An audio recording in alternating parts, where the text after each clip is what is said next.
Hello, my name is Christina Jensen, and this is the interview reflection video for Psych 491 Capstone in Psychology. The professional who I interviewed for this assignment is a registered psychotherapist. Her name is Dee Dee Fleetstra, and she is a counselor, a psychotherapist in my area. Her official degree title that she told me she had is called a Master of Divinity in Counseling. However, she did inform me that the school where she was enrolled has now changed this degree to be called Degree in Psychotherapy. Her job duties that she informed me as a psychotherapist, her job duties include providing psychotherapy, so listening, support, encouragement for individuals with mental health struggles. She did inform me that she must be able to recognize symptoms of various disorders and mental health struggles, but she's not permitted to diagnose her clients.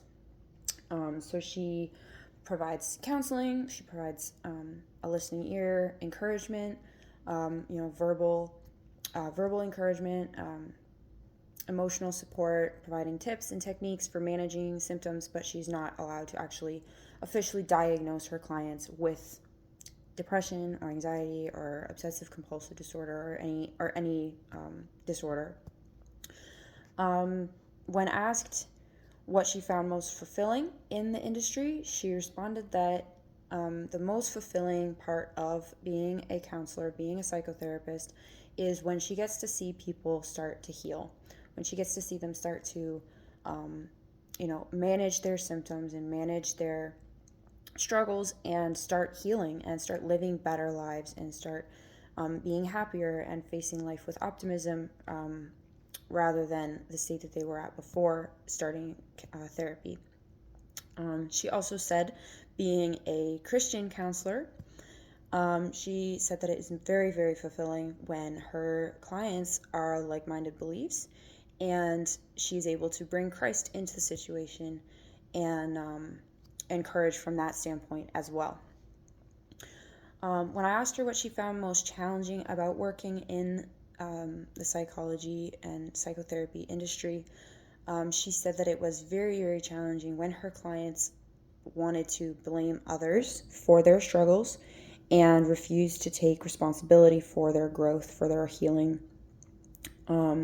She would say that some people expect everything to get better without having to put in the work and just want to blame others and not really take their own healing into their own hands. And I can imagine that would be very, very challenging for someone in this field, for a professional, for a counselor in this field, when you want to help people get better, when you care about them and you want to see them grow and they refuse to take responsibility for that.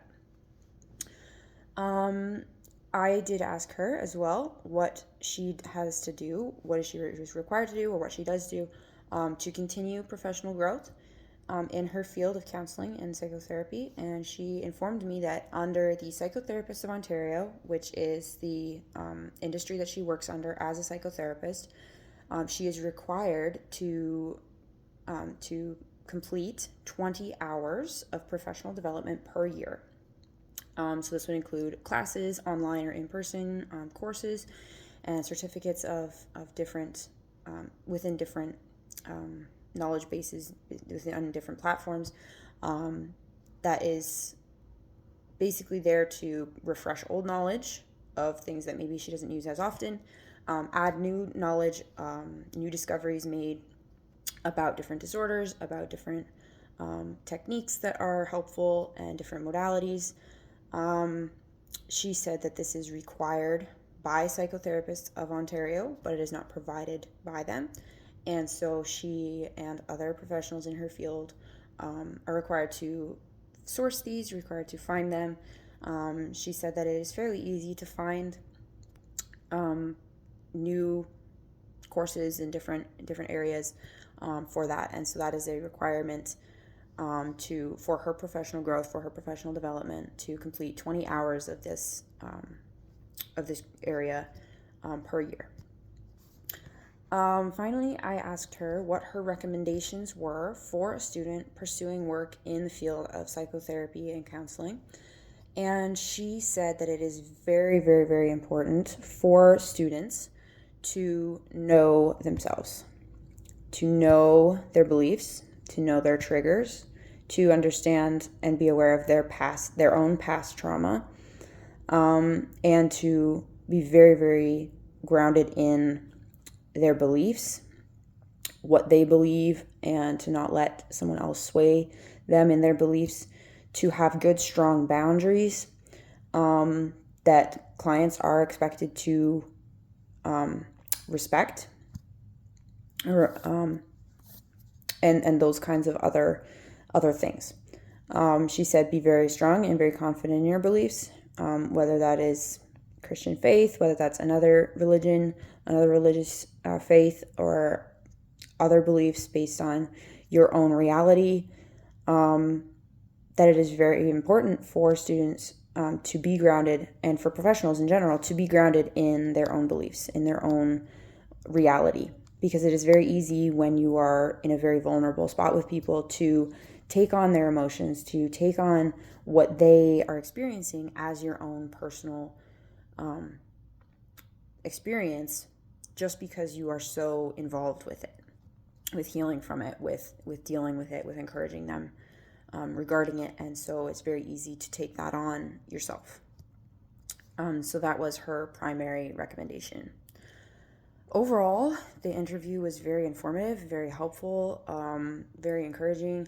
It was very good to kind of become more aware of what is actually required in psychotherapy, recognizing that different job duties, different job titles come with different job duties. I was not previously aware that a psychotherapist is not permitted to diagnose, even unofficially.